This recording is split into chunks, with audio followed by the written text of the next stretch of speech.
pessoal, tudo bem? Sejam todos bem-vindos. Para quem não me conhece, eu sou Bruna Torlai, professora de filosofia, e hoje vou conversar com vocês a respeito dos limites do marketing digital, especialmente no campo da venda e divulgação de cursos de filosofia, que é o nicho em que eu trabalho e pelo qual eu sou reconhecida, não exatamente na internet, mas eu tenho uma trajetória aí de 10 anos e tenho até preferência pelos cursos presenciais, uma vez que eu atuo também em instituições e orientando alunos e ensinando como é que a gente constrói pesquisa, etc., linha a linha. Né? O trabalho em filosofia é um trabalho que envolve, de fato, uma relação pessoal muito próxima com seus alunos e certamente tempo, ou seja, é o exato oposto do que os cursos digitais na internet, alguns deles, a depender da área, muito bons e muito úteis, propiciam, tá? A filosofia é um mundo um pouco diferente, então vale a pena a gente analisar os limites do marketing digital no que diz respeito à propagação de conteúdo filosófico. E para isso eu vou inclusive recorrer a um dos mais belos diálogos que Platão escreveu, o Fedro, que, enfim, com uma antecedência quase que milagrosa, nos permite tirar um sarro dos marqueteiros de plantão. Me acompanha que vale a pena.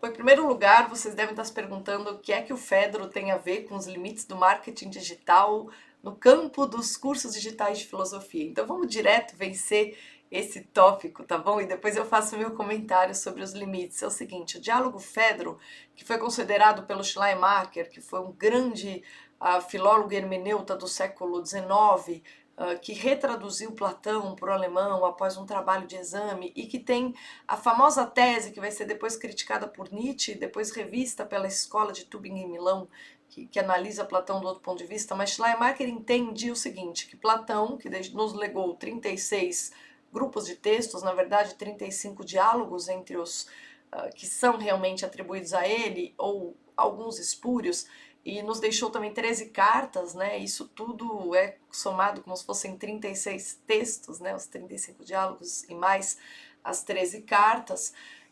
Para Schleiermacher, a leitura dos textos de Platão, do legado literário de Platão, seria suficiente para o conhecimento da sua filosofia.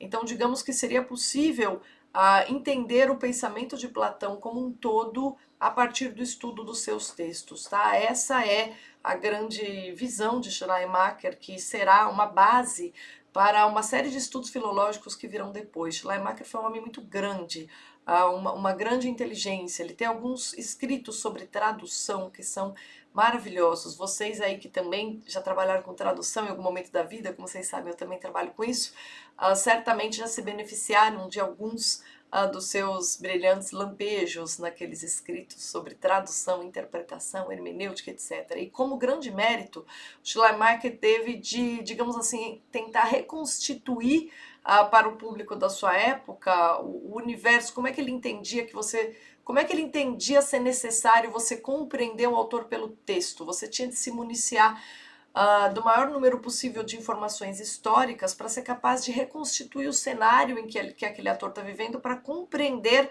o que ele está falando, uma vez que a língua, de fato, é praticamente um organismo, né? A língua é um organismo sujeito à mudança, e para a gente capturar os significados que elas veiculam, é preciso que a gente tenha o máximo de proximidade, quase nos façamos contemporâneos daqueles que nós queremos traduzir. Agora imagina a dificuldade de se fazer isso com um homem como Platão, que viveu no tempo que ele viveu, estando na Alemanha do século XIX, tá?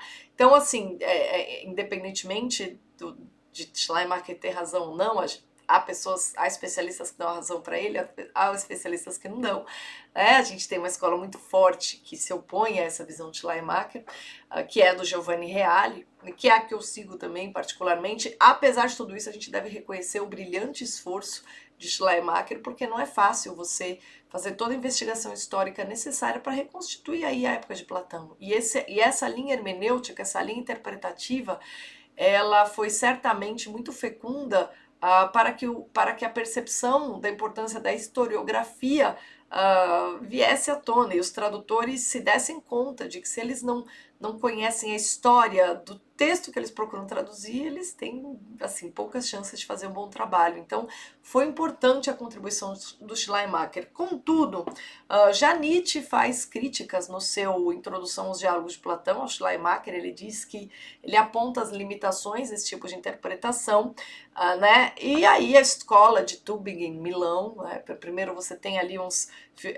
estudiosos de Tübingen, e o aprimoramento daquelas teses de que Platão tinha uma doutrina não escrita, que a gente descobre pela tradição indireta, ou seja, por aqueles que passaram por Platão, que foram seus alunos, e que foram, e sobretudo Aristóteles, na Metafísica de Aristóteles, a gente tem inúmeras menções à doutrina não escrita de Platão, que era um curso que ele dava na academia, que era justamente o cerne da sua metafísica, que é a chamada protologia, né? E segundo Giovanni Reale, o que ele faz? Ele vai reconstituir documentalmente todas as provas para evidenciar, para mostrar que mesmo os grandes diálogos só podem ser bem compreendidos à luz da doutrina não escrita. É o que ele faz na obra Para uma Nova Interpretação de Platão, que, para além de ser um belo estudo historiográfico e um preciso exame de Platão, é sobretudo uma homenagem à importância da metafísica para que nós pensemos bem e não adoeçamos espiritualmente. Então ela é uma obra que tem um valor em si mesma, para além de ser um grande estudo sobre Platão,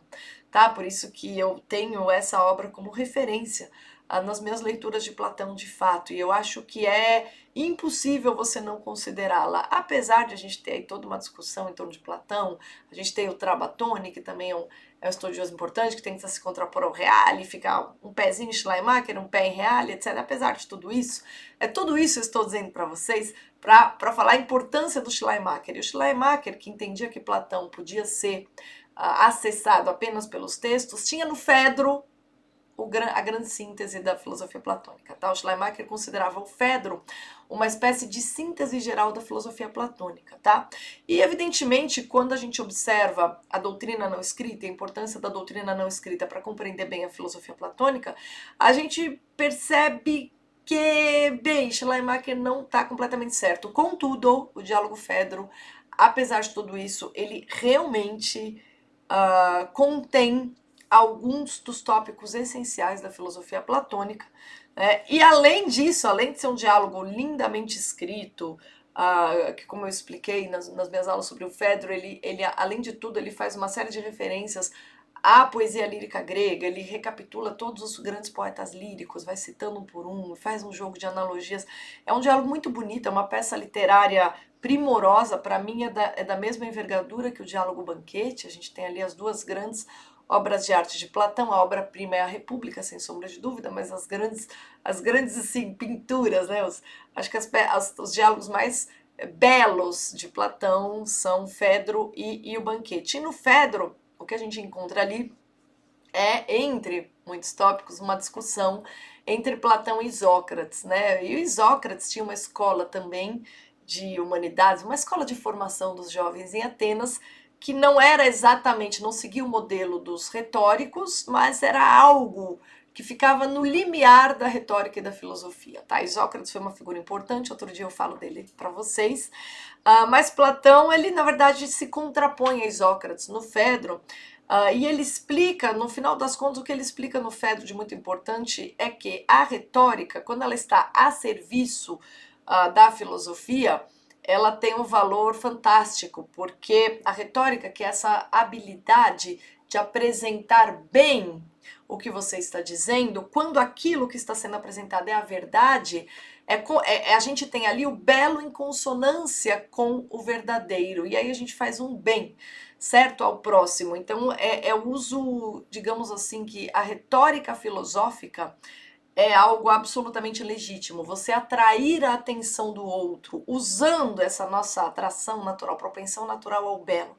Digamos assim, você explorar a atração do ser humano pelo belo para trazê-lo à verdade, para Platão é legítimo. Mas você fazer isso quando o que você vende é uma mentira, Platão é o grande crítico disso. E no Fedro ele não economiza virulência para dizer que é praticamente um crime você separar o belo do verdadeiro, né? Uma vez que eles juntos podem propiciar justamente a abertura para a transcendência. E aí também no Fedro existe uma articulação entre esse tópico e o amor, que é justamente o centro desse nosso movimento rumo à verdade, né?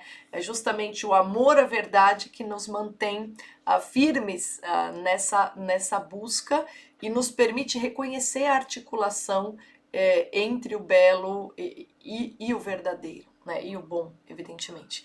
Bem, então o diálogo Fedro é curioso porque ali a gente percebe Platão defendendo a dignidade da retórica, do dizer belamente, mas se colocando evidentemente contra todo tipo de neosofista que explora tendências humanas ao discurso belo, ao discurso atrativo, para vender mentiras, tá? E eu acho que o Fedro tende sempre ter ser mantido em mente por todas as pessoas que produzem conteúdo digital lidando com filosofia, né? Eu tenho realmente um trabalho aqui na internet, eu tenho uma espécie de escola de filosofia, tem curso sobre Revolução Francesa, palestras, um documentário de 2 horas e meia sobre Platão, feito com a colaboração de outras pessoas que eu considero interessantes, né, e dignas de ser ouvidas, e vários cursos meus que eu fui dando, acho que desde 2020 para cá, né? Inclusive um sobre o Fedro, e depois eu tenho o exame completo dos diálogos platônicos, em que eu faço uma nova exposição a respeito do Fedro, explorando aspectos que eu não havia explorado antes, né? E aí, quando a gente trabalha com filosofia, a gente tem que tomar muito cuidado com o marketing digital, né? Porque o marketing, de maneira geral, o marketing é aquela habilidade de você embalar bem e ressaltar as qualidades do produto que você está vendendo. O marketing justamente é a parte da retórica no que diz respeito à veiculação dos produtos. Você tem um produto, mas você deve embalá-lo da maneira mais atrativa possível para conseguir fazer a venda. Esse é o objetivo do marketing e é de fato uma ocupação legítima, porque se você tem um produto, mas você não consegue apresentá-lo bem, a chance das pessoas prestarem atenção nele é muito baixa, né? Então, quando a gente tem essa composição desse mercado digital, é evidente que o marketing vai adaptar-se a esse mercado digital, daí surge o marketing digital. Só que o marketing digital ele tem características atreladas ao mundo da internet. Eu vou falar de uma só, eu poderia falar de várias, tá? Você tem grandes aí nomes do marketing digital no Brasil, que às vezes até falam, mas eles falam de uma maneira um pouco interessada, porque como eles são grandes nomes do marketing digital, evidentemente eles têm o interesse de falar assim, não tudo a respeito desse mercado, porque afinal eles o dominam, né? E eles também não vão falar de forma crítica, porque de fato é a área em que eles atuam, tá? Eu sendo uma professora, isso me permite falar de modo crítico do marketing digital, especial sendo uma pessoa tão apaixonada por Platão. Como vocês estão vendo, eu consegui encontrar, olha, um busto de 30 centímetros de Platão, sem sombra de dúvida, o filósofo que eu mais aprecio, que eu mais leio, com que eu mais aprendo, por uma questão de afinidade espiritual, de fato, né? Não porque ele seja o maior, mas é uma questão de afinidade espiritual. Naqueles joguinhos que você ficou falando o nome de 2 filósofos, eu espero que nunca ninguém faça comigo, porque a hora que chegar em Platão, vai ficar em Platão até o fim. Até se perguntarem Platão e Sócrates, com muita dor no coração, eu vou dizer Platão, ainda que Platão certamente viria dizer Sócrates, se eu joguei eu faço feito com ele, né? Sócrates, como vocês veem, tá aqui desse meu lado, né? Um dia eu encontro um Aristóteles, que foi também uma alma grandiosa e cujos escritos eu estou examinando nesse momento, né? Estamos ainda nas lições de física, vamos entrar na biologia, logo, logo chegamos na metafísica e coroamos com os tratados éticos e políticos. Mas voltando ao assunto desse vídeo, um aspecto do marketing digital que é complicado a internet é um mundo que tem muito conteúdo, é uma infinidade de conteúdo, é um mundo infinito e a atenção das pessoas é muito facilmente distraída na internet, tá? As pessoas que já têm uma educação para concentração fazem até da internet e conseguem tirar um proveito melhor, mas a maior parte das pessoas e as pessoas que não têm uma concentração bem educada, na internet ela se distrai muito facilmente. Então o marketing digital ele tem veja, ele trabalha de forma muito rigorosa com a captura da atenção. E junto com a captura da atenção, e aí para capturar a atenção, evidentemente, você tem de ser às vezes apelativo, isso é próprio do... Não necessariamente, tá? Mas evidentemente que os caras mais gênios nesse campo não precisam ser apelativos. Agora, aqueles que não são tão inteligentes vão partir para apelação, né? Vão partir para dizer coisas que às vezes não são verdadeiras, mas para capturar a sua atenção, entende? Técnica, né? Mas muitas vezes eles estão vendendo produto bom, né? É técnica. Agora, existe um outro problema que é o seguinte: além de você ter que capturar a atenção rápida, você precisa fazer a venda rápida, porque o mundo da internet está tudo à venda na internet. A gente tem o mercado digital é um negócio impressionante. Você consegue absolutamente tudo de que você precisa na internet. Então, a concorrência é um negócio fantástico na internet, absurdo, né? Muito, muito, muito elevado. E no caso dos cursos digitais, a gente está sujeito a pirataria de maneira pesada, né? Então, todos os cursos que de alguma maneira fazem um certo sucesso vão ser pirateados, entendeu? E aí você tem o problema de ter de contar com as pessoas que realmente falam, não, eu vou fazer o que é certo. Você tem que contar ainda com a moralidade do seu público, que vai realmente comprar o seu produto em vez de sair procurando uma versão pirata. Então é muito complicado esse mercado, não é um mercado fácil, o mercado digital, tá? E o pessoal do marketing digital tem, portanto, o desafio de fechar a venda rápido. Esse é o grande desafio. Daí, uma das coisas mais batidas e típicas do marketing digital é a questão do fechar rápido, do imediatismo, né? Você promete, não, você vai ter, te devolvo tudo em 7 dias, etc. Mas quem tem condição de avaliar, né, se um curso é bom ou ruim em 7 dias, a depender de quantas aulas tem o curso? É um pouco complicado isso aí, né? Então, na verdade, essa necessidade de fechar a venda, essa catastrofismo que tem que ser feito, do tipo, faça agora, essa é sua chance, agora ou nunca, isso já impõe uma camada de mentira, uma camada de falsidade, uma camada de simulacro entre a pessoa que oferece o produto e quem compra, né? E essa foi apenas uma das razões pelas quais eu realmente tive que me afastar das agências de marketing, né? E existe a minha plataforma, mas eu vou divulgando ela aqui. E as vendas que eu faço do meu curso são muito no boca a boca, porque aqueles que foram meus alunos me indicam para outros alunos e assim vai, né? E eu volta e meia divulgo, falo que meus cursos existem, mas aqui no YouTube, sou eu mesma que cuido do suporte, eu atendo as pessoas no Telegram, eu estou no grupo do Telegram, né? Em geral, os grandes, aqueles que querem escalar, eles nem entram no grupo do Telegram. Por quê? Porque uma característica própria do marketing digital é você aparecer como aquela figura de autoridade, que não é muito acessível. Não é muito acessível, entendeu? Porque você não é muito acessível, todo mundo fica ali, ao seu redor, né? Tem aquela história de quanto menos acessível, mais você impõe a figura de autoridade. Isso é uma bobagem no mundo da filosofia, tá? Platão foi grande porque ele foi próximo de Sócrates. Sócrates abriu o coração para os seus discípulos, né? E ensinava os seus discípulos por meio do amor, tá? Veja, eu já não é a primeira vez que eu oriento alunos em trabalhos de conclusão de curso, em leituras, não é apenas na instituição em que eu dou aula presencial que eu estou orientando. Eu tenho alguns alunos que são muito próximos e me pedem orientação pessoal e me enviam perguntas no meu cotidiano, entendeu? Então, se eu não tenho um telefone aberto para atender pergunta a pergunta dos meus alunos e conversar com eles, eu não estou sendo professora e muito menos exercendo a prática da filosofia. Vocês entendem o que eu quero dizer? A filosofia, como ela é algo que envolve a inspiração você tem de inspirar amor à verdade no próximo. No fundo, a filosofia basicamente tem isso como base. Você precisa inspirar no outro amor à verdade. E como é que você vai fazer isso sem uma relação pessoal? É impossível. É impossível, tá? Os professores que mais me marcaram foram pessoas íntegras, os professores de filosofia foram pessoas que conseguiram inspirar isso em mim, mas também pela personalidade deles que refletiam o amor à verdade e um desejo de integridade, tá? Então isso vai junto.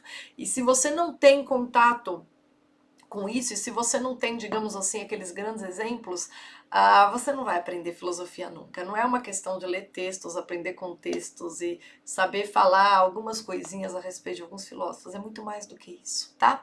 Então, obviamente que todas a típica estratégia de marketing digital para os cursos, que pode funcionar em cursos de inglês, em cursos mais técnicos, pode funcionar perfeitamente, sobretudo em cursos sobre marketing digital, que é o que mais esse pessoal vende, etc. Mas em termos de conteúdo de filosofia, não funciona, tá? Conteúdo de filosofia, ele é um pouco refratário ao marketing digital, então os limites do marketing digital se veem muito claramente na veiculação de cursos de filosofia no meio digital. E eu acho isso engraçadíssimo, porque eu tô nesse meio, né? E aí, outra coisa curiosa é que a pessoa que trabalha com filosofia, ela, de fato, não, se ela tem um compromisso com enriquecer, ela já está agindo errado, tá? De verdade, porque o amor à verdade é algo de ordem espiritual, né? É por isso que a filosofia e a tradição da Igreja Católica são grandes amigas, tá? São grandes amigas. Na modernidade a gente tem esse afastamento, e olha só, embora a gente tenha esse afastamento, a filosofia passa na modernidade, estou falando de homens como Descartes, Francis Bacon, aí eles se apegam à ciência, porque os cientistas também têm esse apego à verdade. Assistam um documentário de Chernobyl, maravilhoso, na verdade é uma minissérie, tá na Netflix ou na Amazon Prime, acho que na Amazon Prime, maravilhosa, espetacular, em que a gente percebe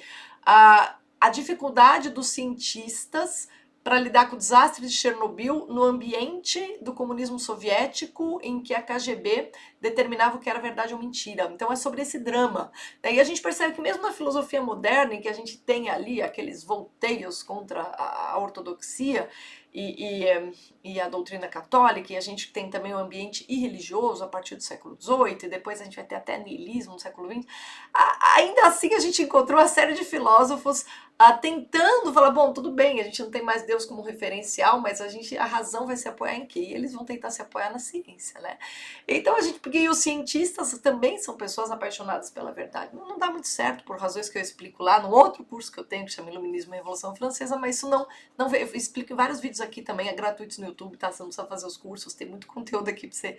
Mas, de qualquer forma, a gente observa que mesmo os filósofos do século XVII, quando se afastam da religião, eles se aproximam da ciência. Então, existe uma afinidade entre aquele que pratica filosofia e uma forma de busca pela verdade que, na verdade, se apoia num amor incondicional, tá? Por que eu tô falando do cientista? Porque o cientista é aquele cara que precisa estar obcecado para entender um problema. E não adianta o cientista ter uma motivação de ordem material, de ordem financeira, porque ele não chega lá, tá? A ciência realmente ela requer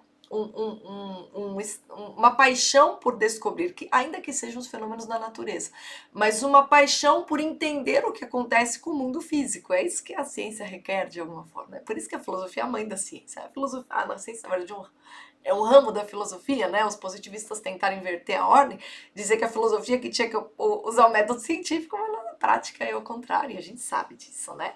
É por isso que a gente observa na escolástica, inclusive, uma abertura para a ciência. Evidentemente, eles eram educados pela filosofia, então eles tinham essa abertura científica, né? Então, assim, são todos esses aspectos, né, que tornam o marketing uma espécie de marketing digital especial, um corpo estranho ao discurso filosófico. E a postura do professor de filosofia sincero. O professor de filosofia sincero é aquele que senta com seus alunos, aqueles mais próximos, aqueles que pedem ajuda e falam sobre as coisas mais importantes da vida, na cara. Entende? São aqueles que realmente falam, você precisa ler esse livro, quando ele percebeu o talento de um aluno. Que dizem, olha, eu percebi que você tem um traço de caráter aqui, que se você tem que tomar um pouco de cuidado, não deixa de olhar isso aqui também. Né? Então veja, aquela pessoa que compartilha com aspirantes à filosofia esse amor pelo conhecimento vai necessariamente ter uma relação pessoal, tá? Essa relação ela é pessoal.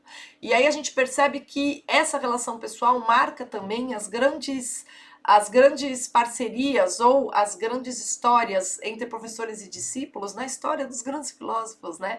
A gente observa isso na vida da Edith Stein também. A Edith Stein, ela foi, assim, uma grande educadora. E ela, como mulher, na época em que nem todas as mulheres frequentavam os meios acadêmicos e tal, ela vai ensinar outras meninas também. Ela tem um trabalho, a biografia da Edith Stein é um negócio fantástico, né? E aí, ainda quando ela se converte ao catolicismo e quer imediatamente se tornar uma carmelita, porque ela descobre Deus lendo a vida de Santa Teresa d'Ávila, né? Que é um livro espetacular, meu Deus do céu, se vocês nunca leram, tentem, porque é uma das coisas mais fantásticas já escritas na história da humanidade. Tá? Na história é impressionante aquele livro, não é à toa que a Edith Stein varou a noite ali até terminar. Tá? E ainda assim ela tem um apostolado a cumprir, que é justamente inspirar nas pessoas esse amor pelo conhecimento. Ela tem essa missão. Enfim, e aí a gente percebe que isso é absolutamente pessoal.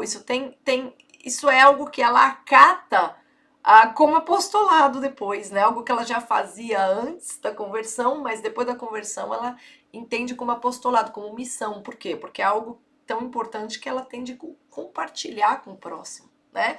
Então o professor de filosofia ele tem um pouco essa característica, né? As pessoas às vezes me olham meio estranho porque sou eu que atendo no meu grupo do Telegram, eu tô lá, realmente eu converso com os meus alunos, né?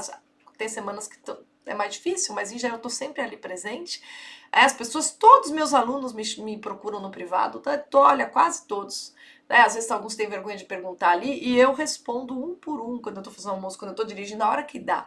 Né? Eu tenho uma aluna muito próxima que agora está me ajudando com as apostilas da plataforma, que me envia perguntas direto e eu acompanho os estudos e as investigações dela, uma menina muito inteligente, essa que tem um futuro brilhante pela frente, e a gente tem prazer em acompanhar, a gente quer estar com essas pessoas. Eu quero estar com meus alunos, vocês entendem? Eu quero estar quando eu aprendo com eles de fato, observando o impacto que aquilo que eu tento ensinar tem sobre eles e como é que a gente coloca a capa toda e todas aquelas camadas próprias, a técnica do marketing digital no meio disso, gente, não dá, tá?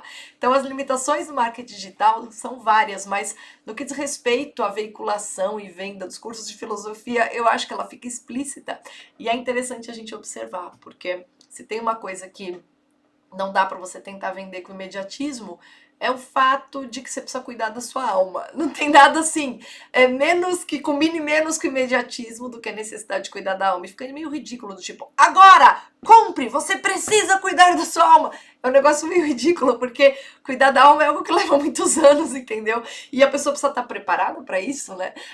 Tem pessoas que ainda não estão preparadas para começar a olhar para a alma, né?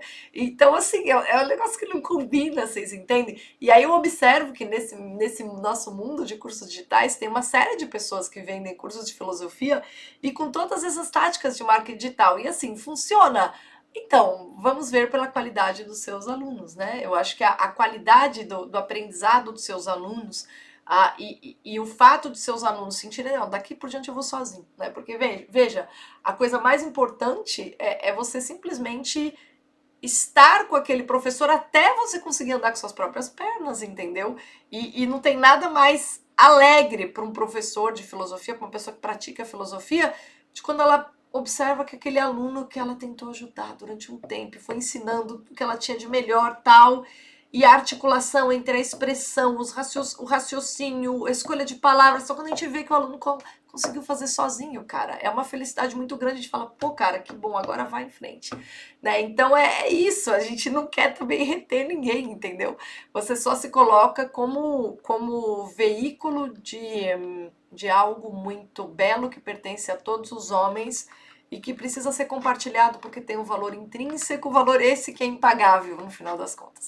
E aí chegamos também a outro ponto, como é que você vai precificar isso? É muito complicado precificar curso de filosofia porque são impagáveis, a filosofia é impagável, por isso que os aristocratas, aqueles homens gregos que não dependiam de recursos para viver, simplesmente não entende, não tinha como cobrar, né? Sócrates nunca aceitou um centavo.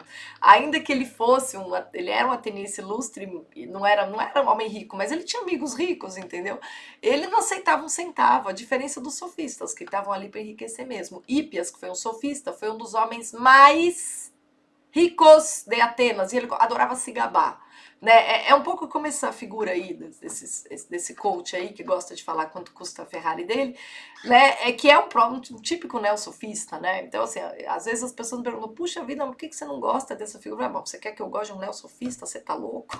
Eu tô com Platão, meu amigo, desculpa aí. Né? Você gosta de neosofista? Vai lá ser enganado, seu trouxa. Agora, eu fico com os dois diálogos Hípias. A gente tem o Hípias maior e o Hípias menor, escrito pelo Platão, um melhor que o outro. E num deles a gente vê o Hípias se gabando de que ele é o homem mais bem pago, ele é o homem mais rico da Grécia, todos pagam milhões para ele, porque afinal ele é um homem muito valioso, né? Então o cara fica tentando. A precificação também é uma estratégia do marketing digital. Você coloca cada vez mais caro para transmitir a impressão de que o que você tem a ensinar é muito valioso, quanto muitas vezes o que você faz é transmitir bobagem e criar seitas, né? Na pior das hipóteses, você cria seitas, você cria grupos de adoradores que ficam aí te exaltando porque elas querem ter o dinheiro que você tem. Dinheiro esse que você só tem porque algumas pessoas pagam absurdos para tentar ser algo exterior, porque elas não tiveram ainda coragem de enfrentar a sua alma e descobrir sua interioridade. Então, na verdade, são os neosofistas, na verdade, eles enriquecem às custas das pessoas que estão com as almas doentes. E como é que os filósofos, as pessoas que praticam a filosofia, vão, primeiro, admirar neosofistas? É impossível. Nós admiramos religiosos, nós admiramos homens de Deus, nós admiramos homens de ciência, nós admiramos os cientistas, tá? Nós admiramos aquele homem comum, né, tão elogiado por Chesterton, que tem bom senso, né? São essas as pessoas que nós admiramos, mas não os neosofistas, né? Nós admiramos os homens que exprimem a virtude nos seus atos e na sua vida, mostrando que tem algum amor pela sua inteligência, que é a nossa característica intrínseca, a própria forma do nosso ser, né? Então não tem como alguém que pratica e ama a filosofia é um pouco absurdo, que ama a sabedoria, né, e que busca saber cada vez mais, busca combater a própria ignorância, se apaixonar por um neosofista, né? Quem se apaixona por neosofista é quem tá com problemas espirituais aí bem profundos, e que não tem coragem ainda de cuidar da própria alma, né? Então, vai alimentando ilusões. São essas as pessoas que fazem a fortuna dos neosofistas, como foram essas as pessoas que fizeram a fortuna de Hípias, o grande sofista Hípias, na Grécia, um homem riquíssimo, que adorava ficar falando o quanto ele era rico, e para ter cada vez mais alunos com isso, e foi justamente o que teve mais alunos também, tá? Então são mundos muito diferentes, o mundo dos reis do marketing digital e o mundo da filosofia, e é por essa razão que na própria veiculação dos conteúdos digitais de filosofia, os cursos digitais de filosofia, você percebe que as linguagens não combinam, tá? É isso, é uma reflexão aí para você. Se você quiser pensar sobre isso com mais refinamento, leia o Fedro de Platão, um diálogo fantástico. A editora da Universidade Federal do Pará está republicando aquelas traduções muito bem feitas do Carlos Alberto Nunes, né? E eu acredito que sim, nós temos dele sim uma versão do Fedro, tá bom? Enfim, é isso que eu queria conversar com vocês. Faz tempo que eu tô pra fazer esse vídeo, tá? Mas eu resolvi fazer agora porque eu tava lembrando, eu tava aqui colocando uns papéis em dia sobre Schleiermacher, Nietzsche, Fedro, e eu falei, caramba, eu nunca falei, né, sobre como que, para as pessoas entenderem até a minha postura irônica, né, quanto ao marketing digital, é preciso entender que o Fedro é uma referência muito importante na minha vida, e a filosofia define minha vocação, tá? Então, essas são as minhas razões, né? Não é uma questão de, você tem inveja dos caras. Não, não. Veja, obrigada, eu tô feliz com a minha vida tá, minha paixão, meu amor, é realmente pela verdade, tá? Eu sou uma pessoa que tenho uma alma inclinada às coisas espirituais, as terrenas realmente não me entusiasmam tanto, né? Não por nada, não por nada, eu sei que elas são importantes, mas eu sou assim, o que que a gente pode fazer, né? Tem gente que é estranha, que é assim, Sócrates, por exemplo, nunca foi rico e nunca teve o desejo de ser rico, entendeu? Platão já era riquíssimo, até os cínicos tiravam um sarro dele, porque ele era um homem muito requintado e tal, mas era muito refinado, mas também é um homem que entendia que a virtude estava acima da riqueza, ainda que ele tivesse ali à disposição por ter vindo de uma das maiores famílias, né? Já Aristóteles foi um homem muito rico, um homem que soube lidar com dinheiro, mas também ele colocou sua fortuna à disposição da cidade de Atenas, que nem era dele. Ele era um homem muito rico porque ele era estrangeiro, ele não podia comprar um terreno para abrir sua escola de filosofia em Atenas, e então Aristóteles teve que alugar ali, arrendar, entendeu? Arrendar ali um lugar para montar o liceu, né? Então ele colocou sua fortuna a serviço da filosofia, quer dizer, ele era um homem muito rico por várias razões, mas ele não tinha deslumbramento com dinheiro também. Você não vai achar na história um filósofo de verdade que tenha deslumbramento com dinheiro. O que você acha na história? São pessoas profundamente entusiasmadas com o bem que a verdade pode fazer para cada um de nós. É isso que você encontra, tá bom? É isso aí. Leiam o Fedro, leiam Platão e alimentem a alma com o que de melhor o ser humano já fez por si próprio. Que vocês vão, logo mais, parar de dar atenção para essas coisas tão bombásticas que de início chamam tanto a atenção, mas logo evaporam como bolinhas de sabão. Obrigada pela companhia e até a próxima.